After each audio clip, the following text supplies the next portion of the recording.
Hello, everybody. Welcome back to my channel. Today, we're reacting to the untold story behind the most iconic basketball photo, which I guess is this photo on the screen right here.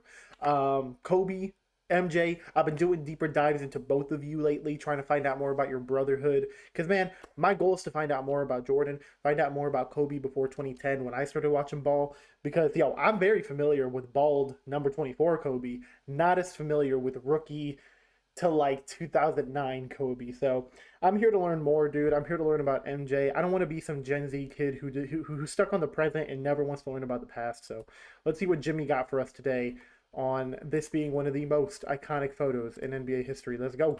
Have you ever seen this photo before? Yeah. It's iconic. Yeah. One of the most powerful photos the NBA has ever produced. It's like two of the outside of Boston, like two of the biggest brands ever with two of the best players ever. It's great. Young Kobe Bryant in the midst of a heated battle, taking a moment to hear the wise words of his idol Michael Jordan. It's been seen by millions, but do you know the context of this picture? No. The story behind it? No. It's December 17th, 1997. The Lakers. Dude, I just watched a video of like a specific game that MJ had a heckler and they went back and forth and MJ cooked him.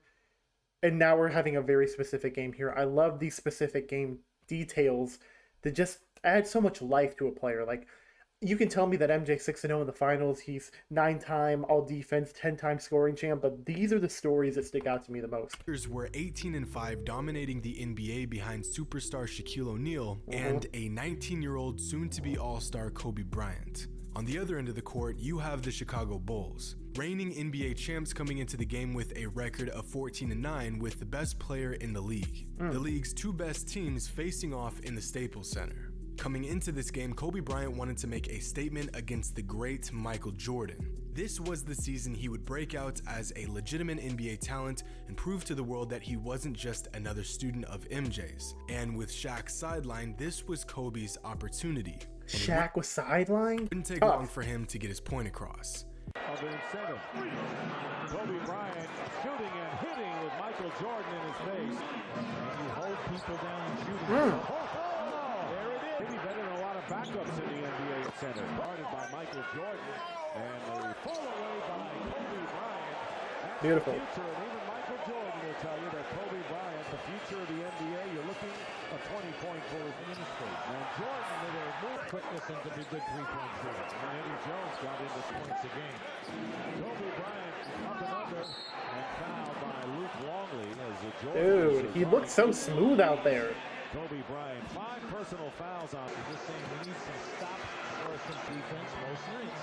Michael Jordan gets 2 more. The Lakers are getting tonight at the hands of the world. The fact that he's a highlight film, but there is not one. Jordan looking for Wood on Monday night at 31 after establishing a career high. Dang, Kobe. Coming off the bench, a 19-year-old Kobe was going blow for blow with the league's MVP. Mike with 36, Kobe with 33. The Lakers were taking a beating, but Kobe was making a statement. And with 7 minutes and 9 seconds left in the game, in the middle of this intense matchup, with Bulls small forward Scott Burrell at the line, Kobe approaches Michael and sparks a conversation. What'd he say? And a photographer snapped this photo. Kobe asked Mike a question about his jump shot, and Mike gives Kobe advice that, without a doubt, stuck with him for the rest of his career. But pay attention to Kobe's demeanor. Michael is doing the talking, and Kobe is all ears, listening attentively. A moment for a young kid to hear from the man that he shaped his entire game after. One of the most subtle but memorable moments in Kobe's career. And there are many moments like this throughout the history of the game, when a single photo captures the essence of a player, a game, a legacy. When the story behind the photo is just as interesting as the photo itself. Honestly, Some of dude. these iconic images have backstories that we've all become familiar with, whereas others come from seemingly insignificant moments that we would come to acknowledge years later. Like on December 6, 2010, when the Miami Heat faced off against the Milwaukee Bucks. just 22 games into the new Big Three era, and the Heat weren't exactly living up to expectations. With a record of 14-8, this new era was getting off to a rocky start, but during this seemingly uneventful December matchup, LeBron and his right-hand man Dwayne Wade had a moment that would be the turning point in their season. After getting out to a 6-2 lead, Dwayne Wade rebounds the ball and gets out on the break. He spots LeBron trailing and dumps off a no-look pass. Then, a photographer on the baseline captures a photo that would be seen around the world. Jennings for three. Dude, it's crazy seeing the behind the scenes of these photos. Because I did not remember, like, if you asked me this photo, and keep in mind, I grew up watching this Heat team. Like, what team they were playing against or what the context was, could not tell you. This is so cool seeing the context. To James. If you miss and don't come up with a rebound, the game will be over in about 3 Amazing, minutes. dude. LeBron with his trademark tomahawk. D Wade with his arms out, a look of confidence like, yeah, that just happened. A single moment that encapsulates one of the greatest duos So the good, league has ever seen. Following this game, the Heat would win 17 of their next 18 games and establish themselves as the best team in the NBA. And it was in this moment that we would all come to realize just how special the Heat would be. Speaking of dominant dynasties, the Los Angeles Lakers and the Boston Celtics have proven to be two organizations that have controlled the league since its inception. Throughout the 80s, these teams would face off in the most intense rivalry in basketball, led by two all-time legends in Larry Bird and Magic Johnson. Yes, sir. Since their days in college, Magic and Bird seemed to always find a way back to each other. Whether it was the NCAA I just learned about their rivalry. There's a documentary. That can't be right. Something about that feels wrong. Documentary. Documentary I just watched about them on my channel now if you want to check it out. championship, the MVP race, or the NBA playoffs.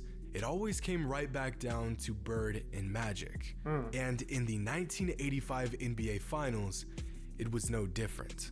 After beating the Lakers in the finals the season prior, the intensity between these two teams was at an all-time high. Fights were breaking out every single game, and neither team was going to back down. It's Game 2 in Boston Garden. After going back and forth for 3 quarters, the Lakers have gotten out to a decent lead early in the fourth, but the Celtics refuse to break. Bird has 20 in the half, and Magic is sitting on a double-double. With less than 5 minutes left in the game, Bird feeds Robert Parrish inside, and Parrish sinks the bucket after drawing the foul. This play in particular isn't all that special, but what follows is a moment that will be remembered forever. As Parrish lines up the shot, Bird and Magic stand side by side, ready to box each other out. And then, this happens.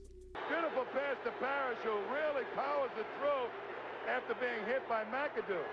Great pass by Larry. Yeah, dude, this is the cover of the documentary. It sounded right when I said it that time.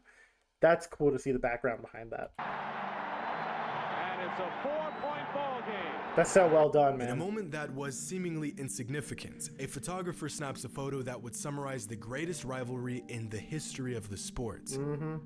Two dynasties, two legends, battling so it good. out on the greatest stage.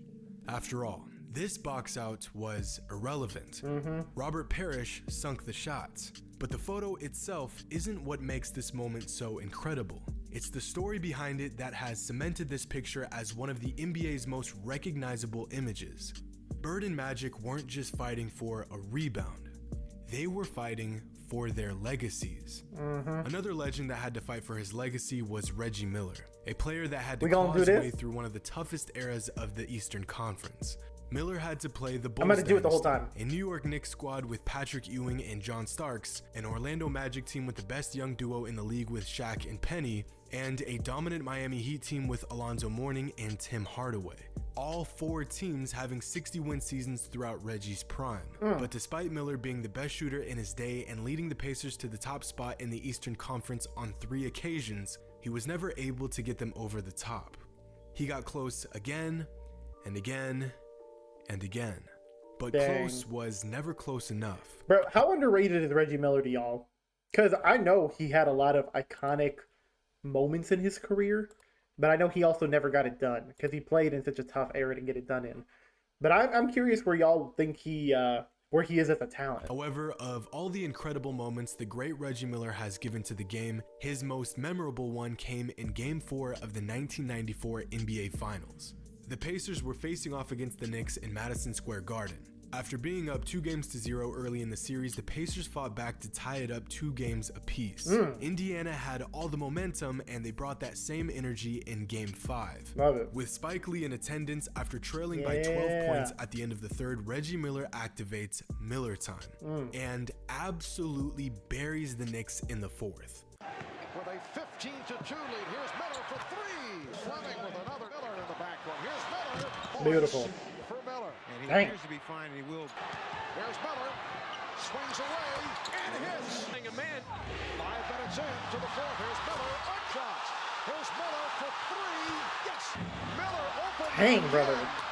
From downtown in this fourth quarter. My gosh. And hits again. 35 for Reggie Miller.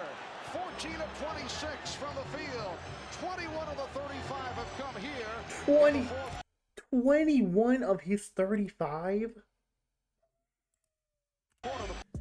Miller would go on to score 25 points in the fourth quarter Stop alone. it, dude. But 25 points in the fourth quarter. Golly, man, why can't I not talk today? Fourth quarter of a playoff game of that magnitude? while having the game of his career, Spike Lee was taking part in his usual banter. At this point, Spike has become a staple at Knicks games. Where there is heated action going down in the Garden, you are sure to see Spike Lee close by. He's still now, there. most players may play along a bit, maybe say a thing or two and move on. But on this day, Reggie had time.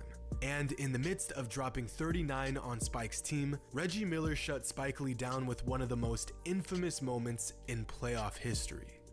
Harper and John Starks not happy at all with the way Greg Anthony and Hubert Davis were defending. Reggie Miller giving. Dude, I've seen this photo, did not know how badly he cooked them that game. My gosh. Choke side to Spike Lee. As if Spike didn't already know his team was blowing the lead in the series, Miller gave that man a clear reminder.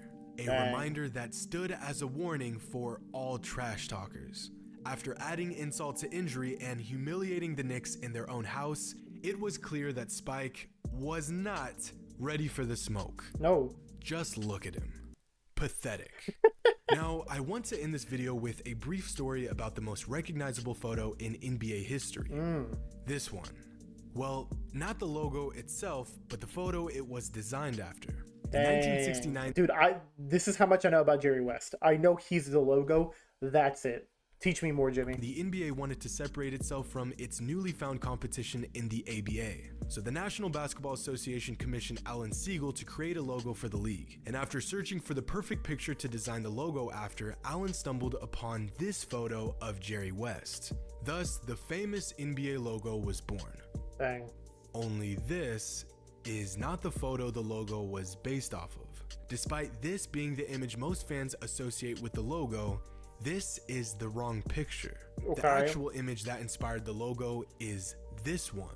A photo of Jerry West driving to the basket circa 1966.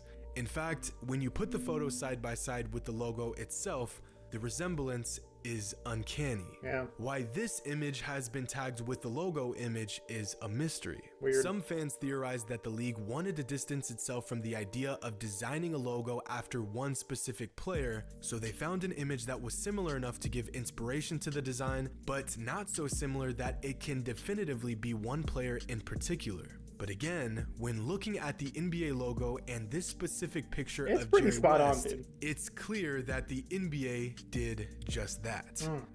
Let me know in the comments below. What is the most iconic basketball photo ever taken and why?